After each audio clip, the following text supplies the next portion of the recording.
Welcome to Mega 9 TV. Baahubali cinema Telugu cinema సత్తాను ప్రపంచానికి చాటి చెప్పింది. అయితే అప్పటి వరకు కథను ఒక సినిమాగానే చెప్పేవారు.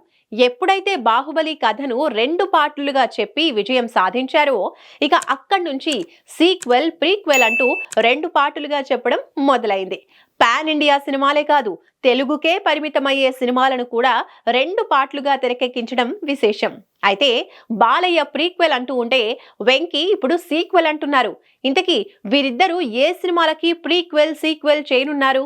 నిజంగానే చేస్తారా లేక ప్రచారం కోసం అలా చెబుతున్నారా? ఇప్పుడు తెలుసుకుందాం.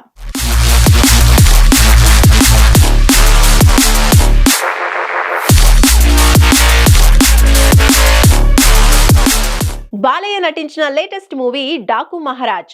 బాబీ తెరకెక్కించిన Daaku Maharaj first day first show నుంచే మంచి హిట్ టాక్ సొంతం చేసుకుంది. యాక్షన్ స్టోరీని తీసుకుని బాలయ్యతో సినిమా చేయటం అంటే రిస్కే. కారణం ఏంటంటే ఇప్పటికే బాలయ్య చాలా యాక్షన్ మూవీస్ చేసేశారు.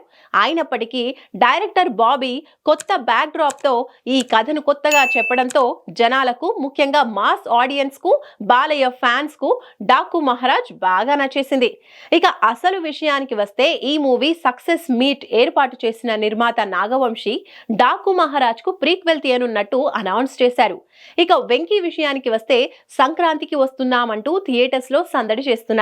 అడ్వాన్స్ బుకింగ్స్ లో వెంకీ సినిమాలకు ఇంతకు ముందు ఎన్నడూ చూడనంతగా సేల్స్ ఉన్నాయి. ఈ సినిమా నుంచి రిలీజ్ చేసిన పాటలు హిట్ అవడంతోనే ఈ సినిమా ఖచ్చితంగా హిట్టే అని జనాలు ముందే తేల్చేశారు. ఈ సినిమాకు సీక్వెల్ తీస్తానని అనిల్ రావిపూడి ఓ ఇంటర్వ్యూలో చెప్పడం జరిగింది. వెంకీ కూడా ఈ సినిమాకి సీక్వెల్ చేస్తామని ప్రకటించారు. అయితే Balayya movie prequel, Venky movie sequel announce అయితే చేశారు, కానీ నిజంగా సినిమా చేస్తారా అనే డౌట్ స్టార్ట్ అయింది సినీ జనాలకు. కారణం ఏంటంటే బాలయ్య అఖండ 2, ఆదిత్య 369 సీక్వెల్, ఆదిత్య 999 తో పాటు మరో 2 కథలు ఫైనల్ చేశారని టాక్. అలాగే వెంకీ కోసం 4 కథలు రెడీ అవుతున్నాయి. అనిల్ రావిపూడి కూడా చిరంజీవితో మూవీ కోసం కథ రెడీ చేస్తున్నాడు. సో అనౌన్స్ చేసిన సీక్వెల్, ప్రీక్వెల్ నిజంగానే చేయాలి అనుకున్నా రావడానికి కాస్త ఎక్కువ టైమే పట్టేలా ఉంది. సో చూడాలి మరి ఏం చేస్తారో.